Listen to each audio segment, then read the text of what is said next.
We're back for more Tester, and this is episode 4, and it's called Creative Crossover.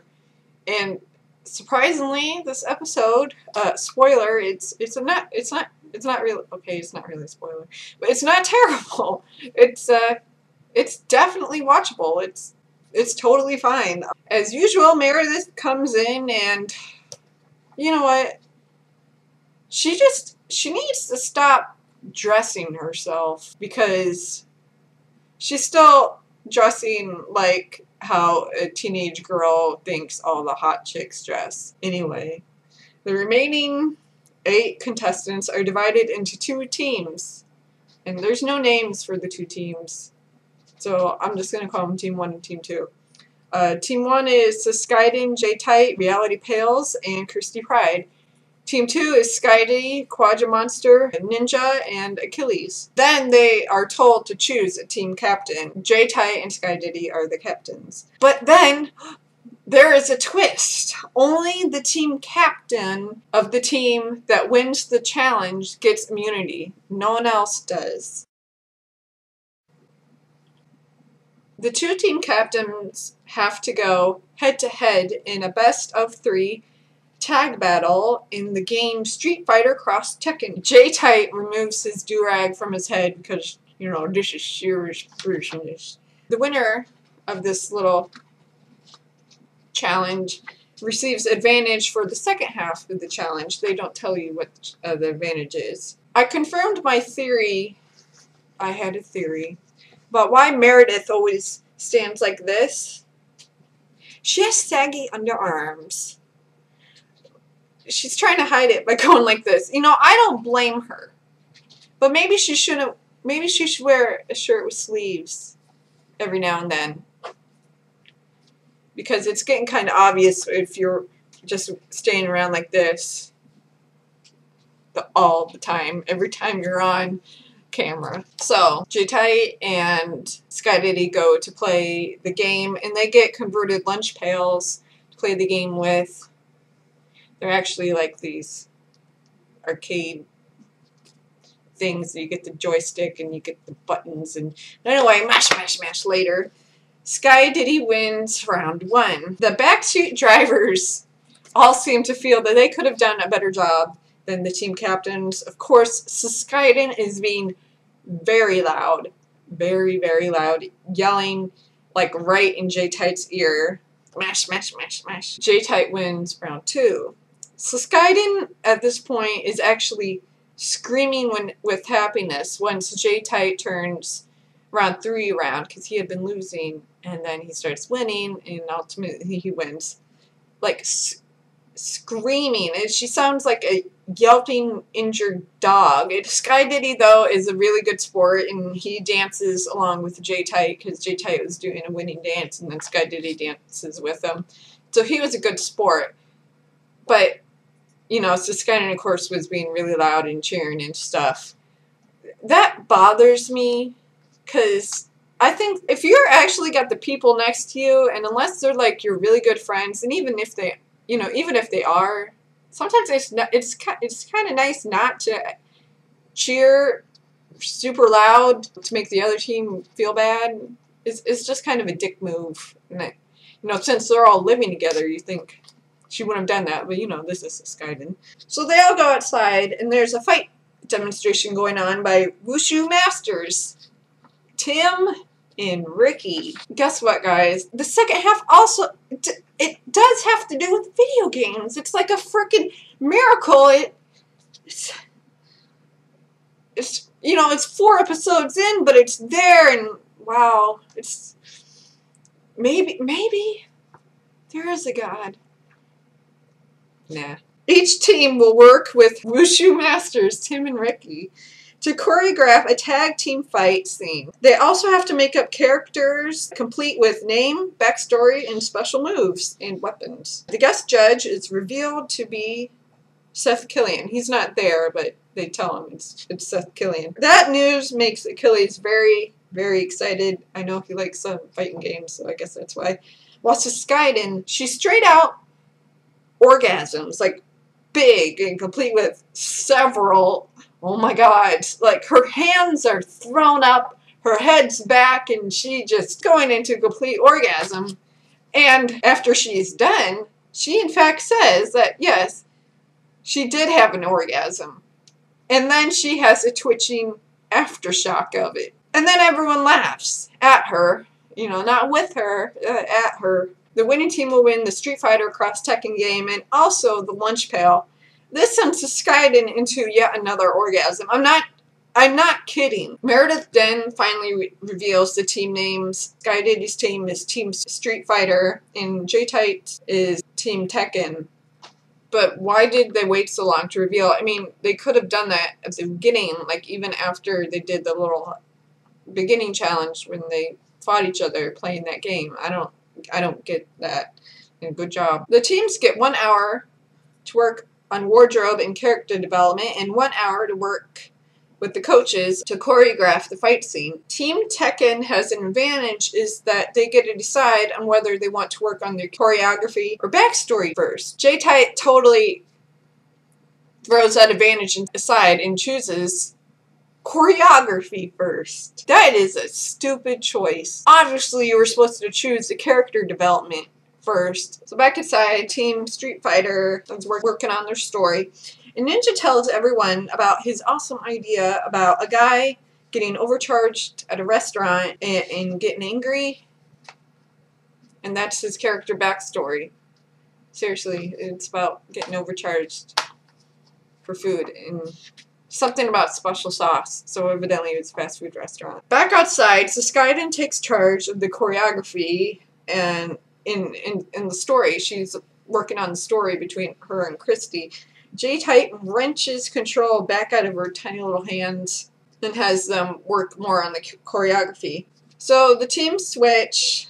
Team Tekken picks out their costumes right away, then write down their stories in pairs with Christy and Skyden working together and Reality and J-Tight on theirs. A strange twist. Reality's character grew up rich and then J-Tight's character grew up poor. Imagine that.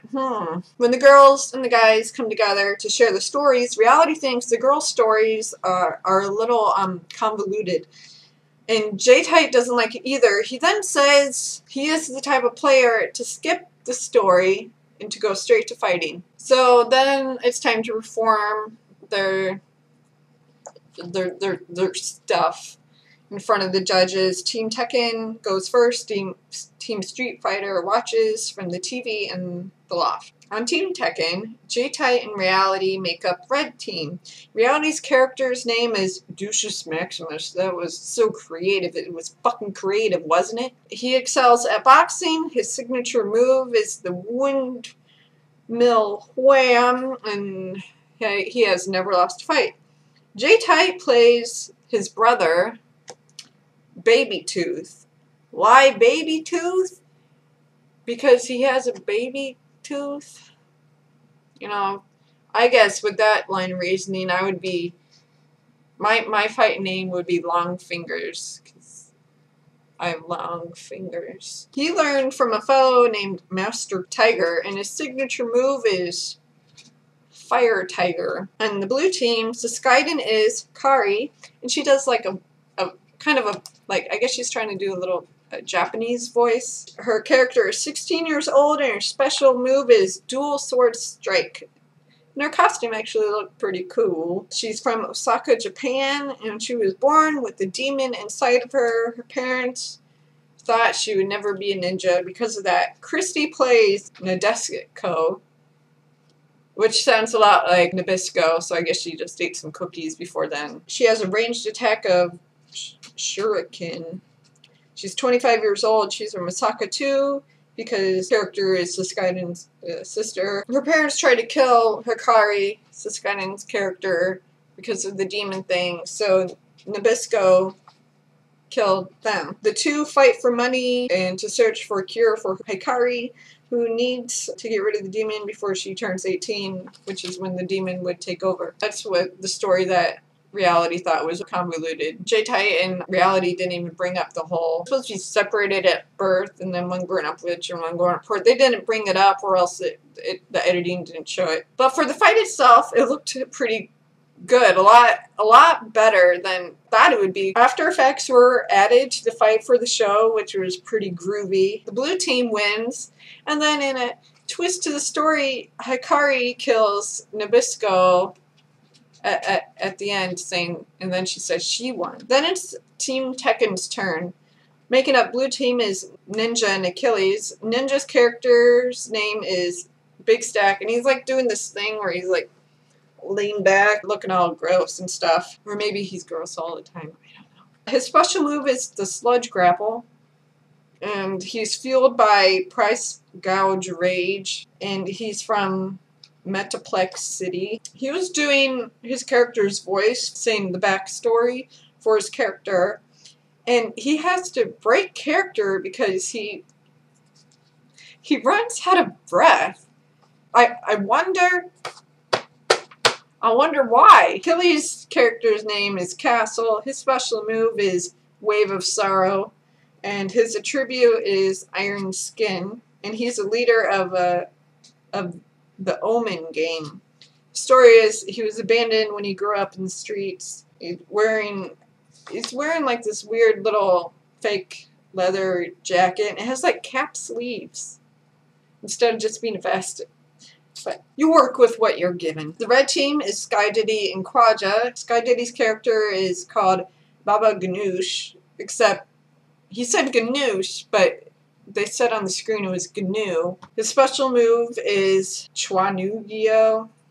His knockout blow is called Dirty Dancing. Character likes to watch Kung Fu and plays video games, and he's got an awesome costume, of course, because, you know, it's Sky Diddy. He's good at that shit. Quaja is in a little schoolgirl outfit. Her character's name is Sekova. Her special move is called BFF Power Slam. That's a cute name. Her character steals pudding cups from kids. Her character is age 9. Oh, that delicious lolly, right? Sky Diddy's Dirty Dancing move is him doing the Running Man. It's very entertaining. Anyway, the red team wins. The judges then tell them which of the two teams, Team Street Fighter and Team Tekken, win. And it's Team Street Fighter win, of course. Before they go in for elimination, Ninja says, and I quote, "I don't think they'll look under myself as a microscope when there are other targets out there." He also said if he was eliminated, he would probably be in denial and want to know if he could eat.